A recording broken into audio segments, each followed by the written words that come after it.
وسلام على عباده الذين اصطفى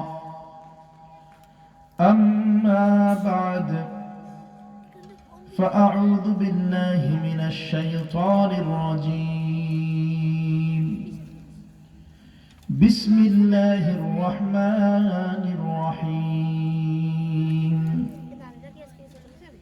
إن الله وملائكته يصلون على النبي يا أيها الذين آمنوا صلوا عليه وسلموا تسليما. وعن عبد الله بن عمرو بن العاص رضي الله عنهما أنه سمع رسول الله صلى الله عليه وسلم يقول: من صلى علي صلاة صلى الله عليه بها 10. صدق الله مولانا العظيم وصدق رسوله النبي الأمي الكريم وعلى آله وأصحابه أجمعين.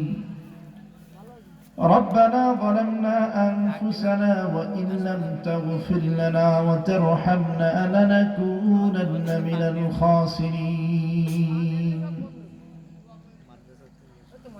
مقام عاشقی دیگر مقام بندگی دیگر زدوری سزدا میں خواہی ز خاکی بہ سزا خواہی.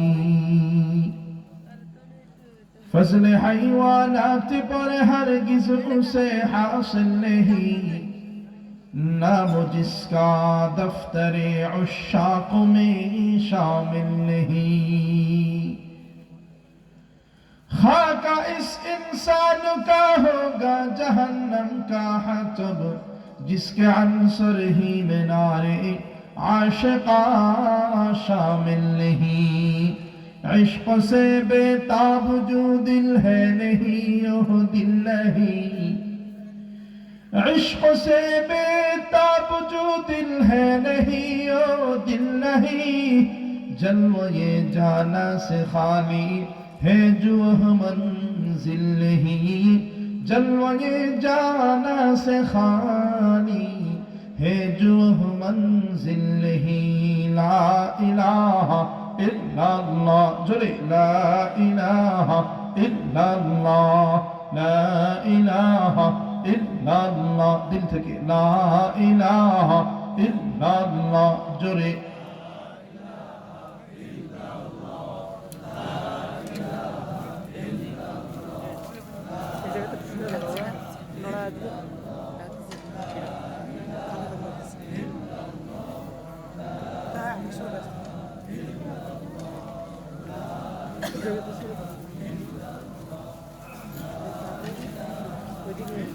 ও মধুর নামটি নিলে হৃদয় হাসে. ও মধুর নামে সুখ নেমে আসে. কার নাম? জোরে বলেন কার নাম? ও মধুর নামটি নিলে হৃদয় হাসে. ও মধুর নামে সুখ নেমে আসে. ও নামের তুলনা মেলে না মেলে না. ও নামের তুলনা মেলে না মেলে না. তুলনা নাই নাই নাই. এসো না আল্লাহর নামে গান গাই. এসো না মনো প্রাণ জুড়াই. আল্লাহু আকবার বলো আল্লাহু আকবার. আল্লাহু আকবার বলো আল্লাহু আকবার. আল্লাহু আকবার বলো আল্লাহু আকবার. আল্লাহু আকবার বলো আল্লাহু আকবার. সবাই চিৎকার করে বলেন তো আল্লাহু আকবার. আরো একবার উচ্চ আওয়াজে বলেন আল্লাহু আকবার. صدق الله مولانا العظيم وصدق رسوله النبي الأمي الكريم وعلى آله وأصحابه أجمعين ربنا ظلمنا أنفسنا وإن لم تغفر لنا وترحمنا لنكونن من الخاسرين চাঁদপুর শঙ্করনগর শামসুল উলুম সিদ্দিকিয়া কওমিয়া মাদ্রাসার উদ্যোগে ৫৬তম বার্ষিক ওয়াজ মাহফিলের সম্মানিত সভাপতি আমন্ত্রিত হযরত উলামায়ে কেরাম, আমার সামনে যারা বসেছেন বিরাদরানে ইসলাম, পর্দার অন্তরাল থেকে যারা আমার কথা শুনছেন, আবেদা সালেহা সম্মানিতা মা ও বোনেরা, সর্বপ্রথম যারা আমার সামনে বসেছেন তাদের প্রতি অনুরোধ, কথা থাকবে, আপনারা আমার সঙ্গে একটু কথা বলবেন, পারবেন না ইনশাআল্লাহ? সবাই তো বলেন নাই, জোরে বলেন ইনশাআল্লাহ। এই ময়দান কথোপকথনের ময়দান, বক্তারও বলতে হয়, শ্রোতারও বলতে হয়। বক্তা একাকি কথা বললে বেশি সময় কথা বলতে পারে না। শ্রোতা যদি চুপচাপ বসে থাকে তাহলে একটা সময় ঘুম এসে যায়। কোন বিষয়ে আলোচনা হয়েছে বিষয়টা আর বুঝে আসে বলেন, বুঝে আসে না। এজন্য যতক্ষণ আলোচনা চলবে দিলের কান লাগিয়ে আমলের নিয়তে শুনতে হবে, পারবেন না ইনশাআল্লাহ? মনে করবেন এখানে আমি বসেছি কিছু একটা শেখার জন্য, যদি শিখতে না পারি এই বসে থাকাটাই লস, বসে থাকাটাই বৃথা। এই জন্য বেশি সময় না, আলোচনা অনেক হয়েছে, অল্প সময় শিক্ষামূলক কিছু কথা বলবো, শিক্ষা দেওয়ার জন্য, যেই বয়ান আপনাদের মুখস্থ করতে হবে, পারবেন না ইনশাআল্লাহ? নাকি ভয় পেয়ে গেছে? হুজুর কোন বিপদে পড়লাম, আসছি একটু শুনতে, আপনি এখন মুখস্থ করতে বলেন। হ্যাঁ, মুখস্থ করতে পারলে আমলের প্রতি আগ্রহ তৈরি হবে, আর যদি মুখস্থ না করা যায় আমলের প্রতি আগ্রহ তৈরি হবে না। এই জন্য একটু মুখস্থ করার জন্য কথা বলতে হবে, পারবেন না ইনশাআল্লাহ? বলেন তো আমাদেরকে এখানে এনেছেন কে? খাওয়ান কে? পড়ান কে? সম্মান দান করেন কে?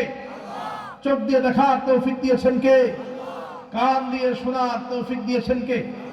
সাত এবং জমিন ও আসমানের একচ্ছত্র মালিক একমাত্র কে? সব যদি আল্লাহ পাক রব্বুল আলামিন হন, শুকরিয়া আদায় করব কার দরবারে? ওই আমরা যে এসেছি নিচ থেকে আসতে পেরেছি, আল্লাহ এনেছেন। আল্লাহ যদি না আনতেন তাহলে কি আসতে পারতাম? পারতাম না। আল্লাহ পাক আপনাকে আমাকে ভালোবেসে মায়া করে মুহাব্বত করে জান্নাতি বাগানে আসার তৌফিক দিয়েছেন, বসার তৌফিক দিয়েছেন। এই জন্য হৃদয়ের গহীন থেকে, অন্তঃস্থল থেকে রব্বে করিমের দরবারে শুকরিয়া জ্ঞাপন করি, আলহামদুলিল্লাহ। আবার দিল থেকে বলেন আলহামদুলিল্লাহ। আল্লাহ সবাইকে কবুল করে দেন, বলেন আমিন। তাহলে খেয়াল করেন, যে আয়াতে কারিমা তেলাওয়াত করেছি, যে হাদিস তেলাওয়াত করেছি, তার পরিপ্রেক্ষিতে ইনশাআল্লাহ আজকের আলোচনা। তবে আলোচনা বুঝতে হলে আগে আপনাদের একটা বিষয়কে বুঝায় নেই। আল্লাহ পাক রব্বুল আলামিন যাদেরকে ঈমানের মহা দৌলত দান করেছেন, ঈমান দান করার পাশাপাশি আল্লাহ পাক রব্বুল আলামিন তাদের জন্য আরেকটা বিষয়কে আবশ্যকীয় বানিয়ে দিয়েছেন। সেই বিষয়ের নাম হলো আমল। কি জোরে বলেন? আবার বলেন নাকি? কেউ যদি মুসলমান হয়, ধরেন বিধর্মী থেকে কোনো একজন মানুষ মুসলমান হয়েছে, এবার যদি ওই মানুষটা বলে যে মুসলমান হয়েছি ঠিক আছে, কিন্তু এরপরে আর কোনো আমল করব না, তাহলে চলবে? মুসলমান হওয়া মানে আমল করাটা বাধ্যতামূলক, অবধারিত হয়ে গেছে আল্লাহর পক্ষ থেকে। তবে কিছু আমল আছে যে আমলগুলো আল্লাহর পক্ষ থেকে বাধ্য করে দেওয়া হয়েছে, যেমন ফরজ নামাজ, ওয়াজিব, ফরজ ওয়াজিব যত ইবাদত আছে এগুলো আল্লাহর পক্ষ থেকে বাধ্যতামূলক। যেমন ধরেন ফজরের নামাজ, এটা সুন্নত, ওয়াজিব নাকি ফরজ? ফজরের নামাজ কি? কেউ যদি বলে আজকে শীত বেশি পড়েছে এই কারণে ফজরের নামাজ পড়বো না, হবে? চলবে? চলবে না। কেন? আল্লাহর পক্ষ থেকে বাধ্যতামূলক করে দেওয়া হয়েছে এই আমলকে। আবার খেয়াল করেন, আমরা অনেক ফরজ জানি, অনেক ফরজ জানলেও মানতে চাই না। পর্দার অন্তরালের মা বোন যারা আছেন তাদের জন্য পর্দা করা কি জোরে বলেন? এখন দেখেন অনেক মা বোন এমন আছে যারা নামাজ ঠিক মতোই পড়ে, ফরজ মনে করেই পড়ে, রোজা ফরজ মনে করেই আদায় করে, কিন্তু পর্দা করতে চায় না। আছে কিনা বলেন না? এই আপনাদের এত আওয়াজ এত কম কেন? কেমনে শিখবেন? জোরে একবার বলেন তো আল্লাহু আকবার। এই আল্লাহু আকবারে কাজ হবে? এইরকম ভাবে আল্লাহু আকবার বললে আপনার এলাকার যত বাতিল আছে তারা তো অটোমেটিক চান্স পায় যাবে। এরা তো বলতে শুরু করবে, হ্যাঁ দেখলাম ওই জায়গায় মাহফিল, কোনো আওয়াজ নাই, বক্তা একাকি কথা বলে, শ্রোতারা সব দুর্বল ঈমানদার, ঈমান মজবুত নেই। ঈমান যদি মজবুত থাকে তাহলে আল্লাহু আকবারের ধ্বনিটা এত আস্তে হওয়ার কথা না।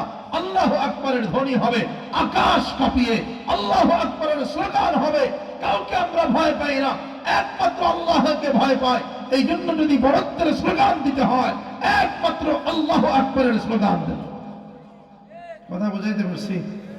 ওই আপনারা তো কথা বলেন না, বলেন যে আল্লাহু আকবার, আবার বলেন আল্লাহু আকবার।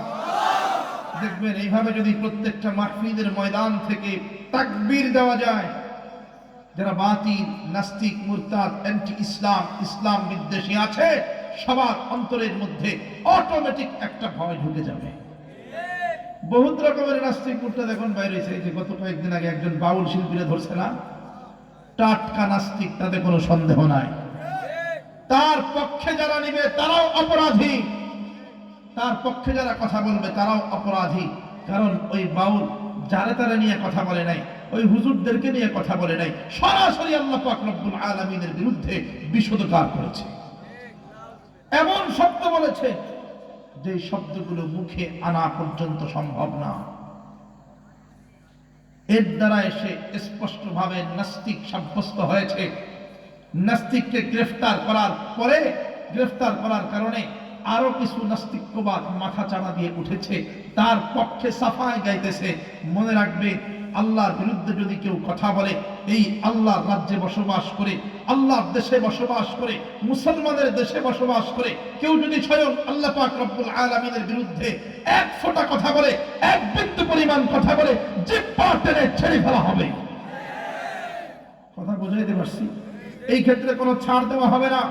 যারা ওই নাস্তিকের পক্ষে পক্ষে থাকবেন, যারা ওই নাস্তিকের পক্ষাবলম্বন করবেন, যারা ওই নাস্তিকের পক্ষে কথা বলবেন, ধরে নেওয়া হবে তারাও নাস্তিকের দালাল, তারাও নাস্তিকের দোষর। কোন দল থেকে যদি কথা বলে ওই দল বয়কট, কোন গ্রুপ থেকে যদি কথা বলে ওই গ্রুপ বয়কট, কোন মানুষ যদি কথা বলে সেই মানুষকে বয়কট করে দেয়। আরে ভাই, আল্লাহর বিরুদ্ধে কেউ যদি বিষোদ্গার করে, উল্টা পাল্টা কথা বলে, মুসলমান হিসাবে সেটা সহ্য করা কি সম্ভব? আগে শুনতাম বাউলদের এক তারা নাকি দেশের কথা কয়। কিসের কথা কয়? দেশের কথা কয়। ভালো, ওদের সাথে আমাদের কোনো দ্বন্দ্ব নাই, ওরা ওদের পথ নিয়ে আসে, ওরা মদ গাঞ্জা নিয়ে আসে, আমাদের তাতে কোনো অসুবিধা নাই, ওরা ওদের পথে থাকুক, কোনো অসুবিধা নাই। তোমার একতারা দেশের কথা বলবে, তোমার একতারা জনগণের কথা বলবে, তোমার একতারা মা মাটি মানুষের কথা বলবে, তাতে আমাদের বিন্দু মাত্র সমস্যা নাই। কিন্তু তোমার সেই একতারা যদি মা মানুষ বাদ দিয়া, দেশের কথা বাদ দিয়া আল্লাহর বিরুদ্ধে কথা বলে, নবীর বিরুদ্ধে কথা বলে, তাহলে সেই একতারাকে ধরে বঙ্গোপসাগরে ভাসিয়ে দিতে হবে।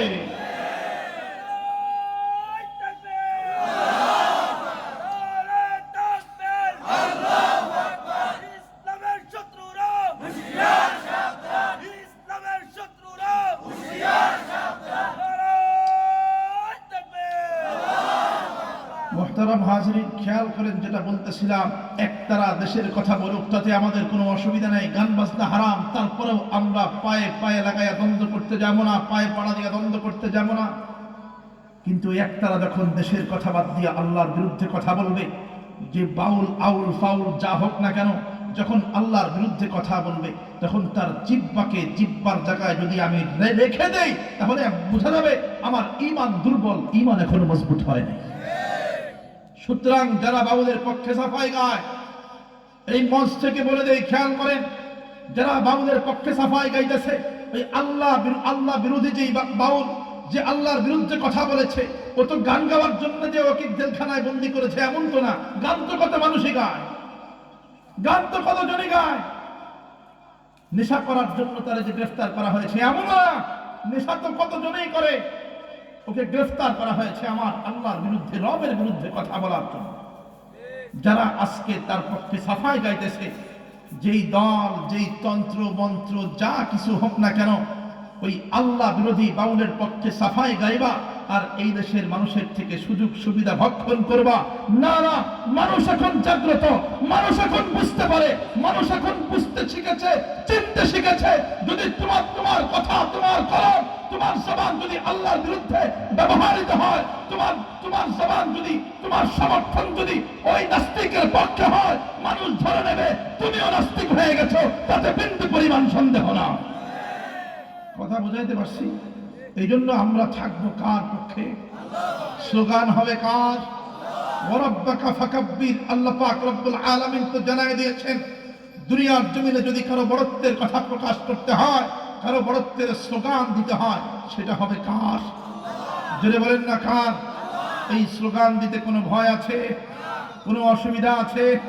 হ্যাঁ, ভয় পান নাকি স্লোগান দিতে? জোরে বলেন তো আল্লাহু আকবার। আরেকবার বলেন আল্লাহু আকবার। আল্লাহ সবাইকে কবুল করে নেন, বলেন আমিন। তাহলে খেয়াল করেন, যে আয়াতে কারিমা তেলাওয়াত করেছি, বললাম আল্লাহ পাক রব্বুল আলামিন কিছু আমলকে আমাদের জন্য বাধ্যতামূলক করে দিয়েছেন, সেগুলোর নাম ফরজ ওয়াজিব। তবে আরো কিছু আমল আছে যে আমলগুলো আল্লাহ পাক রব্বুল আলামিন আমাদের জন্য বাধ্য করে দেন নাই, যাকে আমরা এক কথায় বলি নফল আমল। কোন আমল? আবার বলেন কোন আমল? তাহাজ্জুদের নামাজ পড়তেই হবে, না পড়লে গুনাহ হবে, এই ধরনের কোনো কথা কখনো শুনেছেন? যদি পড়া যায়, না পড়লে গুনাহ নেই, তবে যদি তাহাজ্জুদের নামাজ পড়া যায় অথবা কোনো নফল আমলকে যদি নিয়মিত করা যায়, মুহাদ্দিসগণ বলেন ওই নফল আমলটার দ্বারাই হতে পারে কিয়ামতের দিন ওই নফল আমলটাই তার জন্য নাজাতের ওসিলা হয়ে যাবে। তা আমি যে আয়াত করেছি, আল্লাহ পাক রব্বুল আলামিন উক্ত আয়াতের মধ্যে একটা নফল আমলের কথা বলেছেন। ভাই খেয়াল করেন, হুজুর ফরজ নিয়ে বয়ান করলেন না নফল? আরে ভাই, ফরজ নিয়ে আমি বয়ান করি আর না করি, আপনার করতেই হবে। আমি যদি সারা রাত বয়ান করি ফজরের নামাজ নিয়ে, তাও আপনার পড়তে হবে। আমি যদি একটা কথা নাও বলি, তাও পড়তে হবে। কথা বুঝাইতে পারছি? এটা নিয়ে বয়ান করে লাভ কি? না পড়লে তো আমার কোনো ঠেকা নাই। আপনি যদি না পড়ে, গুনাহ তো হবে, আবার আল্লাহর দরবারে কৈফিয়ত দেওয়া লাগবে। অমুক দিন অমুক তারিখ কেন ফজরের নামাজ পড়ো নাই? আগে কৈফিয়ত দাও, তারপরে সামনের দিকে চলো। কথা বুঝাইতে পারলাম? এখন কথা হবে নফল নিয়া, কারণ এইটা সবাই করতে চায় না। তবে এই নফল আমল অনেক গুরুত্বপূর্ণ। আমি যে আয়াতে কারিমা তেলাওয়াত করেছি, আল্লাহ পাক রব্বুল আলামিন সেই আয়াতের মধ্যে সহজ একটা নফল আমলের কথা বলেছেন। কি আমল? নফল আমলটা হলো নবীজি মুহাম্মদ রাসূলুল্লাহ সাল্লাল্লাহু আলাইহি ওয়াসাল্লামের জন্য দুরূদ শরীফ পড়া। কি পড়া? আবার বলেন কি পড়া? না পড়লে কি গুনাহ আছে? গুনাহ নাই, তবে পড়লে অনেক ফায়দা আছে। কি ফায়দা আমি বলবো। আচ্ছা বলেন, এই দুরূদ শরীফ পড়ার জন্য ওই তাহাজ্জুদের সময়ে উঠতে হয়? জোরে কোন? ওযু বানাইতে হয়? মসজিদে আসতে হয়? মাহফিলের ময়দানে বসতে হয়? না, যেখানে আছেন সেখানেই দুরূদ শরীফ পড়া যায়। যায় না? গুরুত্ব কতখানি দেখেন আল্লাহ পাক রব্বুল আলামিন কোরআনুল কারীমের সূরা আহজাবের ৫৬ নম্বর আয়াতের মধ্যে জানায় দিচ্ছেন। প্রসিদ্ধ আয়াত, সবাই শুনেছেন। ইন্নাল্লাহা ওয়া মালাইকাতাহু ইউসাল্লুনা আলান নবী ইন্নাল্লাহা ওয়া মালাইকাতাহু ইউসাল্লুনা আলান নবী ইয়া আইয়ুহাল্লাযীনা আমানু সাল্লু আলাইহি ওয়া সাল্লিমু তাসলিমা। শুনছেন কিনা আয়াতটা? শুনছেন? ইমাম সাহেব খুতবার মধ্যে পড়েন আয়াতটা, প্রসিদ্ধ আয়াত। খেয়াল করেন, আয়াতের মধ্যে দুইটা অংশ। একটা অংশ হলো আয়াতের প্রথম অংশ, আর একটা অংশ হলো আয়াতের শেষ অংশ। আল্লাহ পাক রব্বুল আলামিন এই আয়াতের প্রথম অংশের মধ্যে দুনিয়াবাসীকে জানায় দেন, দুরূদের গুরুত্ব সম্পর্কে বোঝায় দেন। আল্লাহ পাক রব্বুল আলামিন বলেন, ইন্নাল্লাহা ওয়া মালাইকাতাহু ইউসাল্লুনা আলান নবী। নিশ্চয় আল্লাহ এবং আল্লাহর ফেরেশতাগণ যারা আছেন, তারা নবীজি মুহাম্মদুর রাসূলুল্লাহ সাল্লাল্লাহু আলাইহি ওয়াসাল্লামের জন্য দুরূদ সালাম পাঠাইতে থাকে। জোরে বলেন না সুবহানাল্লাহ। দুরূদ পাঠান কে? নবীজির জন্য দুরূদ কে পাঠান? স্বয়ং আল্লাহ পাক রব্বুল আলামিন নিজেও দুরূদ পাঠান। আল্লাহর ফেরেশতাগণ নবীজির জন্য দুরূদ পাঠান। আল্লাহ পাক রব্বুল আলামিন আয়াতের পরবর্তী অংশে আপনাকে আমাকে ডাইকা অর্থাৎ ঈমানদার বান্দাকে ডাইকা জানাই দেন, ইয়া আইয়ুহাল্লাযীনা আমানু সাল্লু আলাইহি ওয়া সাল্লিমু তাসলিমা। আল্লাহ পাক রব্বুল আলামিন আপনাকে আমাকে ঈমানদার বান্দাকে ডাইকা জানাই দেন, ওহে ঈমানদার বান্দা শোনো, তোমরাও বেশি বেশি করে নবীজির জন্য দুরূদ সালাম পাঠাইতে থাকো। কে অর্ডার করলেন? আবার বলেন নাকি? এইবার প্রশ্ন আসতে পারে, হুজুর দুরূদের গুরুত্ব তো বুঝলাম, কিন্তু দুরূদ পড়ার জন্য আমরা যে সময় কাটাবো, সময় ব্যয় করব, দুনিয়ার জমিনের যে কোনো কাজের ক্ষেত্রে আমরা যদি সময় ব্যয় করি তাহলে ওই কাজের দ্বারাই আমাদের ফায়দা হয়, ওই সময় ব্যয় করার দ্বারাই আমাদের ফায়দা হয়। আমরা যদি ব্যবসা বাণিজ্যের মধ্যে সময় লাগাই তাহলে আমাদের ইনকাম লাভ হয় কিনা বলেন না? যদি আমরা চাকরি করি, চাকরির পিছনে সময় দিই, মানে ওই চাকরিতে আমাদের লাভ হয়, আমরা আলাদা করে একটা স্যালারি পাই, বেতন পাই। বলে এই দুরূদের পিছনে যে সময় লাগাবো অর্থাৎ দুরূদ শরীফ যে পড়বো, এতে তো একটা সময় ব্যয় হবে। এই যে সময় ব্যয় করলাম, এতে আমাদের লাভ কি, এতে আমাদের ফজিলত কি, ফায়দা কি, খেয়াল করেন। আল্লাহর নবী মুহাম্মদুর রাসূলুল্লাহ সাল্লাল্লাহু আলাইহি ওয়াসাল্লাম দুরূদের ফজিলত সম্পর্কে আল্লাহর নবী হাদিসের মধ্যে বলেছেন, নবীজি মুহাম্মদুর রাসূলুল্লাহ সাল্লাল্লাহু আলাইহি ওয়াসাল্লাম অসংখ্য হাদিস দুনিয়ার জমিনে রেখে গিয়েছেন দুরূদের ফজিলত সম্পর্কে। এতগুলো বলার সময় হবে না, তার মধ্যে থেকে 2টা বা 3টা হাদিস বলি, খেয়াল করেন, মনোযোগ সহকারে শোনার চেষ্টা করেন। মুসলিম শরীফের 384 নম্বর হাদিস, وعن عبد الله بن عمرو بن العاص رضي الله عنهما أنه سمع رسول الله صلى الله عليه وسلم يقول, সাহাবী থেকে হাদিস বর্ণিত, তিনি বলেন আল্লাহর নবী মুহাম্মদুর রাসূলুল্লাহ সাল্লাল্লাহু আলাইহি ওয়াসাল্লাম কে আমি বলতে শুনেছি। আল্লাহর নবী মুহাম্মদুর রাসূলুল্লাহ সাল্লাল্লাহু আলাইহি ওয়াসাল্লাম বলেন, আমার কোন উম্মত যদি আমার জন্য মাত্র একবার দুরূদ শরীফ পড়ে, কয়বার? আবার বলেন না কয়বার? মান সাল্লা আলাইয়া সালাতান, নবী বলেন আমার কোন উম্মত যদি আমার জন্য একবার দুরূদ পড়ে, একবার, কয়বার? জোরে বলেন। আবার বলেন কয়বার? সাল্লাল্লাহু আলাইহি বিহা আশরা, আল্লাহর পক্ষ থেকে ওই উম্মতের জন্য 10 বার রহমত নাযিল করা হয়। একবার দুরূদ শরীফ পড়লে আল্লাহর পক্ষ থেকে কয়বার রহমত নাযিল হয়? আবার বলেন কয়বার? সবাই বলেন কয়বার? একবারের বিনিময়ে কয়বার রহমত পাওয়া যায়? এই যে বলাইতেছি, একটু বিরক্ত হইতেছেন মনে হয় না? বলাইতেছি মনে রাখার জন্য। কিসের জন্য? ওই যে বললাম মুখস্থ করতে হবে, মনে আছে? আরবিটা না পারেন, বাংলা তো পারবেন। কয়বার? আবার বলেন কয়বার? একবার পড়লে আল্লাহর পক্ষ থেকে কয়টা রহমত নাযিল হয়? কয়বার রহমত নাযিল হয়? জোরে বলেন না কয়বার? তাহলে গেল 1 নম্বর ফজিলতের হাদিস। এবার আসেন আরো একটা হাদিস শুনি। তিরমিজি শরীফের 484 নম্বর হাদিস, ওয়ান আব্দুল্লাহ ইবনে মাসউদ রাদিয়াল্লাহু আনহু قال قال رسول الله صلى الله عليه وسلم أولى الناس بي يوم القيامة। নবীজি এই হাদিসের মধ্যে দুনিয়াবাসীকে বুঝাইয়া দেন, আল্লাহ নবী মুহাম্মদ রাসূলুল্লাহ সাল্লাল্লাহু আলাইহি ওয়াসাল্লাম বুঝাইতে চাইতেছেন, বলে যখন কিয়ামতের ময়দান, হাসরের ময়দান, যখন হিসাব নিকাশের পালা শুরু হয়ে যাবে, বলে ওই হাসরের ময়দানে কিয়ামতের দিন অসংখ্য অগণিত উম্মত আল্লাহর দরবারে হাজির হয়ে যাবে। নবীজির অসংখ্য অগণিত উম্মত আল্লাহর দরবারে হাজির হয়ে যাবে।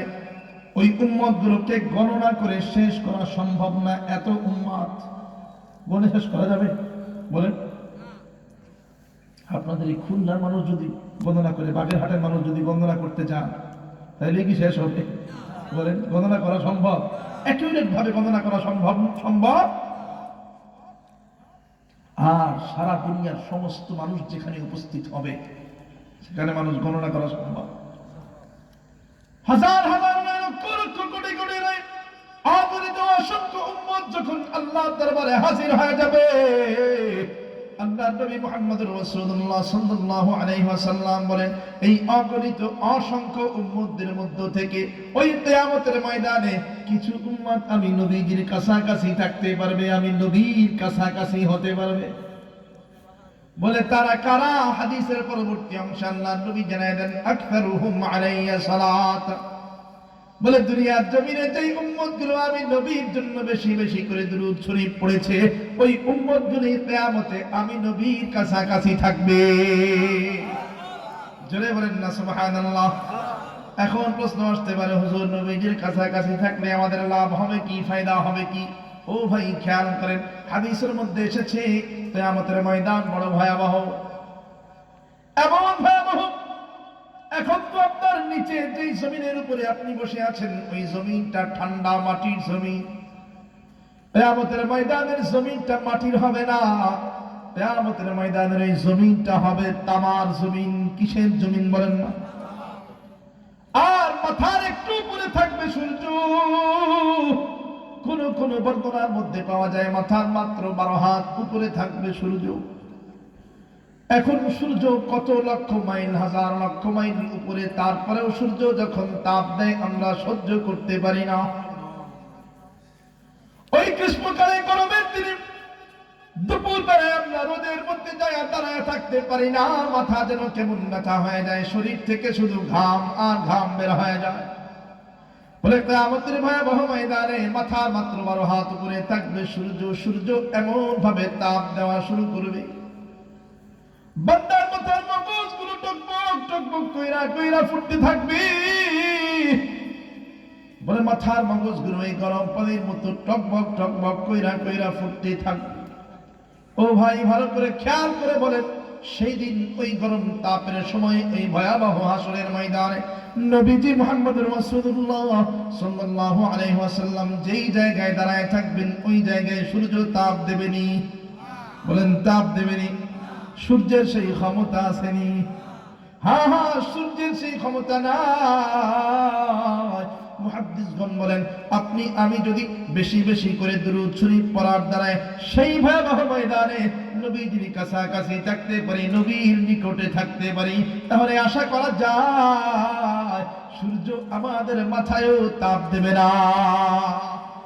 কারণ নবীজি মুহাম্মদুর রাসূলুল্লাহ সাল্লাল্লাহু আলাইহি ওয়াসাল্লাম যে জায়গায় দাঁড়ায় থাকবেন সেই জায়গায় থাকবে আরশের ছায়া, সেই জায়গায় থাকবে ঠান্ডা। আপনি আমি যদি সেই দিন বেশি বেশি করে দুরূদ, দুনিয়াতে বেশি বেশি করে দুরূদ পড়ার মাধ্যমে, দুরূদ পড়ার দ্বারা সেই দিন যদি নবীজির কাছে থাকতে পারি, তাহলে আশা করা যায় আমরাও সেই দিন সেই ছায়ার নিচে থাকতে পারবো। লাভ আছে না নাই? বেশি বেশি দুরূদ শরীফ পড়লে লাভ আছে না নাই? তাহলে আমরা দুইটা হাদিস থেকে ফজিলত শুনলাম। প্রথম হাদিস থেকে জানলাম নবীর জন্য কেউ যদি একবার দুরূদ শরীফ পড়ে কয়বার তার উপরে রহমত নাযিল হয়? মাশাআল্লাহ, মনে আসে দেখা যায় কয়বার? আর যদি 2 নম্বর হাদিস থেকে জানলাম কেউ যদি বেশি বেশি করে নবীজির জন্য দুরূদ শরীফ পড়তে পারে, তাহলে কিয়ামতের দিন কোথায় থাকা যায়? নবীর কাছে। জোরে বলেন কোথায় থাকা যায়? আবার বলেন কোথায় থাকা যায়? জোরে বলেন কোথায় থাকা যায়? এইবার আসলে আরো একটা হাদিস শুনি। وعن أبي الدرداء رضي الله عنه قال قال رسول الله صلى الله عليه وسلم صحابي أبو الدرداء رضي الله تعالى عنه থেকে হাদিস বর্ণিত। তিনি বলেন নবীজি মুহাম্মদুর রাসূলুল্লাহ সাল্লাল্লাহু আলাইহি ওয়াসাল্লাম বলেছেন মান সাল্লা আলাইয়া হিনা ইউসবিহু 10 ওয়া হিনা ইউমসি 10। নবীজি মুহাম্মদুর রাসূলুল্লাহ সাল্লাল্লাহু আলাইহি ওয়াসাল্লাম বলেন আমার কোন উম্মত যদি সকালে 10 বার দুরূদ শরীফ পড়ে, সকালে কয়বার? আবার বলেন না কয়বার? ওয়া হিনা ইউমসি 10। আবার যদি বিকালেও 10 বার দুরূদ শরীফ পড়ে, অর্থাৎ সন্ধ্যাবেলায় যদি 10 বার দুরূদ শরীফ পড়ে, তাহলে সকালে 10 বার, সন্ধ্যায় 10 বার, কয়বার হইল? আবার বলেন না কয়বার? মুহাদ্দিসগণ বলেন আপনি একদিন পড়লেন এরপরে 1 মাস খবর নেই, এইরকম ভাবে না। প্রত্যেক দিন নিয়ম বানায়া, অভ্যাস বানায়া, বেশি না সকাল এবং সন্ধ্যায় অভ্যাস বানায়া, নিয়ম বানায়া 10 বার 10 বার করে 20 বার যদি আল্লাহ নবী মুহাম্মদুর রাসূলুল্লাহ সাল্লাল্লাহু আলাইহি ওয়াসাল্লামের জন্য দুরূদ শরীফ পড়া যায়, নবীজি হাদিসের পরবর্তী অংশে ওই দুরূদ পাঠকারী উম্মতের জন্য সুসংবাদ জানায় দেন। নবীজি বলেন আদরাকাতহু শাফাআতি ইয়াউমাল কিয়ামাহ। ওই 10 বার 10 বার করে 20 বার দুরূদ পাঠকারী উম্মতের জন্য ওই কিয়ামতের ময়দানে, ভয়াবহ ময়দানে আমি নবী ওই উম্মতের জন্য আল্লাহর দরবারে সুপারিশ করতে হাজির হয়ে যাব। জোরে বলেন না সুবহানাল্লাহ। वो आए जिनके आने की जमाने को जरूरत थी, वो आए जिनकी आमद के लिए बेचैन फितरत थी, वो आए नगमे दाऊद में जिनका तराना था, वो आए नगमे दाऊद में जिनका तराना था, वो आए गिरिए याकूब में जिनका फसाना था। সবাই বলেন না সাল্লাল্লাহু আলাইহি ওয়াসাল্লাম।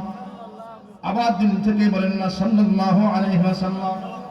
তাহলে আমরা তিনটা ফজিলতের হাদিস শুনলাম। প্রথম হাদিস থেকে জানলাম কেউ যদি নবীর জন্য একবার দুরূদ শরীফ পড়ে আল্লাহর পক্ষ থেকে তার উপরে কয়বার রহমত নাযিল হয়। দ্বিতীয় হাদিস থেকে জানলাম কেউ যদি নবীজির জন্য বেশি বেশি করে দুরূদ শরীফ পড়ে তাহলে কিয়ামতে কোথায় থাকতে পারে? মাশাআল্লাহ মুখস্থ হয়েছে, কোথায় থাকতে পারে? 3 নম্বর হাদিস থেকে জানলাম কেউ যদি সকালে এবং সন্ধ্যায় 10 বার কইরা 20 বার নবীজির জন্য দুরূদ শরীফ পড়ে তাহলে কিয়ামতের দিন কি পাওয়া যায়? নবীজির সুপারিশ। কি জোরে বলেন না? নবীর সুপারিশ পাইলে জাহান্নামের কোনো ভয় আসেনি, জান্নাতে যাওয়া নিয়ে কোনো টেনশন আসেনি। তাহলে খেয়াল করেন আমরা 3টা ফজিলতের হাদিস শুনলাম। এবার ছোট্ট করে একটা দুরূদের ফাসাইল সম্পর্কে ঘটনা শুনবো। শুনবেন না চলে যাবেন? বিরক্ত হয়ে যেতেছেন নাকি? খেয়াল করেন, ইরাকের বাগদাদ শহরের একজন বিখ্যাত ওলি, আমি খুব সংক্ষেপে বলি, ইরাকের বাগদাদ শহরের একজন বিখ্যাত ওলি ছিলেন আল্লামা শিবলি রহমাতুল্লাহি আলাইহি। উনি হজের কাফেলা নিয়ে মক্কায় যাইতেন। আমাদের দেশ থেকে বিভিন্ন আলেম ওলামাগণ হজের কাফেলা নিয়ে মক্কায় যায় কিনা? যায় তো। এখন উনি একবার এক হজের কাফেলা নিয়ে রওনা হয়েছেন মক্কার উদ্দেশ্যে। আল্লামা শিবলি রহমাতুল্লাহি আলাইহি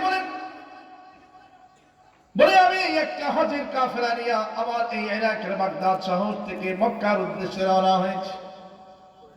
বলে আমার ওই কাফেলার মধ্যে এমন একজন যুবক ছিল, যে যুবকের প্রতি আমার দৃষ্টি আকর্ষিত হলো, যুবকের প্রতি আমার নজর গেল। বলে আমি তাকায় তাকায় দেখলাম, আমি পর্যবেক্ষণ করলাম ওই যুবক সদা সর্বদা শুধু আল্লাহর নবীর জন্য দুরূদ শরীফ পড়ে। কি পড়ে জোরে কোন? পড়ে সব জায়গায় দুরূদ পড়ে, অন্য সব দোয়া দোয়া দোয়া যেগুলো আছে সব বাদ দিয়ে দিছে। মসজিদে ঢোকার সময় দোয়া আছে না নাই? বের হওয়ার সময় দোয়া আছে না নাই? আছে কিনা বলেন না? খাবারের দোয়া আছে না নাই? ঘুমানোর দোয়া আছে না নাই? হাঁটা চলার সময় দোয়া আছে না নাই? আল্লামা শিবলি রহমাতুল্লাহি আলাইহি বলেন, যুবক কোন জায়গায় কোন দুরূদ পড়ে না, মসজিদে কোন জায়গায় কোন দোয়া পড়ে না, মসজিদে ঢুকতেও দোয়া পড়ে না, বের হতেও দোয়া পড়ে না, সব জায়গায় শুধু দুরূদ পড়ে। আল্লাহুম্মা সাল্লি আলা, জিনিসটা কি? না এটা লাগবে না, সব জায়গায় কি পড়ে যেরকম না, আমি তো ভয় পেয়ে গেছি। সব জায়গায় কি পড়ে? আবার বলেন কি পড়ে? দুরূদ শরীফ। সব জায়গায় শুধু বলে আল্লাহুম্মা সাল্লি আলা মুহাম্মাদিন ওয়া আলা আলি মুহাম্মাদ। এটা আল্লাহুম্মা সাল্লি আলা মুহাম্মাদিন ওয়া আলা আলি মুহাম্মাদ। খাইতে গেলেও দুরূদ পড়ে, ঘুমাইতে গেলেও দুরূদ পড়ে, মসজিদে ঢোকার সময় দুরূদ পড়ে, মসজিদ থেকে বের হওয়ার সময় দুরূদ পড়ে, হাঁটা চলা করে যেই জায়গায় যায় সব জায়গায় শুধু দুরূদ শরীফ পড়ে। কি পড়ে জোরে বলেন না? সব দোয়াগুলো বাদ দিয়ে দিয়েছে। শিবলি রহমাতুল্লাহি আলাইহি বলেন, আমি তাকে 3-4 দিন পর্যন্ত পর্যবেক্ষণ করলাম, দেখলাম। দেখতে তো মনে হয় যুবকটা বড় শিক্ষিত। আমার মনের মধ্যে প্রশ্ন জাগলো, এই যুবক কি আর কোনো দোয়া জানে না? সব জায়গায় দেখে নবীর জন্য শুধু দুরূদ শরীফ পড়ে, সব জায়গায় দুরূদের আমল করে। বলে 3-4 দিন পরে, 3-4 দিন দেখার পরে আমার মনের কৌতূহল থেকে আমি ওই যুবকের শরণাপন্ন হলাম। ডাক দিয়া বললাম, ও ভাই, তুমি দেখি সব দোয়াগুলো বাদ দিয়ে দিয়েছো। মসজিদে ঢোকার দোয়া, বের হওয়ার দোয়া, ঘুমের দোয়া, খাবারের দোয়া, হাঁটা চলার দোয়া সব দেখি তুমি বাদ দিয়ে দিয়েছো। ও ভাই, তুমি কি কোনো দোয়াই জানো না? যুবক ডাক দিয়ে বলে, ও আল্লাহর বান্দা, আমি সব দোয়া জানি, সব দোয়া আমার মুখস্থ রয়েছে। কিন্তু আমি দুরূদের মধ্যে এত পরিমাণ ফজিলত পেয়েছি, অন্য কোন দোয়ার মধ্যে এত পরিমাণ ফজিলত পাই না। জোরে বলেন না সুবহানাল্লাহ। শিবলি রহমাতুল্লাহি আলাইহির মধ্যে আরো কৌতূহল বেড়ে গেছে, হায় রে দোয়া দুরূদের মধ্যে এমন কি ফজিলত যে কারণে সব দোয়াগুলো বাদ দিয়ে দিয়েছে। আল্লামা শিবলি রহমাতুল্লাহি আলাইহি ডাক দিয়ে বলে, যুবক শুনবার চাই তুমি এমন কি ফায়দা, এমন কি ফজিলত পেয়েছো। যুবক ডাক দিয়ে বলে, ও আল্লাহর বান্দা, তাহলে শোনেন আপনাকে বলি, আপনি তো আলেম মানুষ, সহজেই বুঝতে পারবেন। বলে, কয়েক বছর আগের ঘটনা, আমি আমার বাবাকে নিয়ে হজ করার জন্য এসেছিলাম এই মক্কায়। বলে হজ যখন শেষ হয়ে গেছে, কমপ্লিট হয়ে গেছে, বলে আমার বাবাকে নিয়ে যখন রওনা দেব, বাড়ির দিকে রওনা দেব, আমার কাফেলার সবাই মিলে যখন আমরা রওনা দেব, বলে হঠাৎ করে আমি লক্ষ্য করে দেখলাম ওই আমার বাবার শরীরের মধ্যে জ্বর এসে গিয়েছে, আমার বাবা অসুস্থ। এই অবস্থার মধ্যে আমার বাবাকে নিয়ে সফর করা সম্ভব না, মানে দেশের দিকে ফিরে যাওয়া সম্ভব না।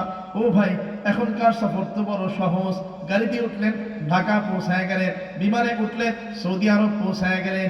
এখনকার সফরের মধ্যে জ্বর, ঠান্ডা, কাশি এগুলোর ক্ষেত্রে কোনো বাধা হয় না। কিন্তু তখনকার সফর তো ওই বিমানের সফর ছিল না, তখনকার সফর তো গাড়ির মধ্যে সফর ছিল না, তখন সফর ছিল ঘোড়ার পিঠে চড়া। কিসে চড়া বলে? জ্বরের হালতে ঘোড়ার পিঠে চড়া সম্ভব? সম্ভব বলেন? কারণ যদি জ্বর হয় প্রচন্ড, ঘোড়ার পিঠে বসে থাকতে পারবে? ওদের অ্যাম্বুলেন্সই বার মধ্যে থাকতে পারে না, ঘোড়ার পিঠে কেমনে থাকবে?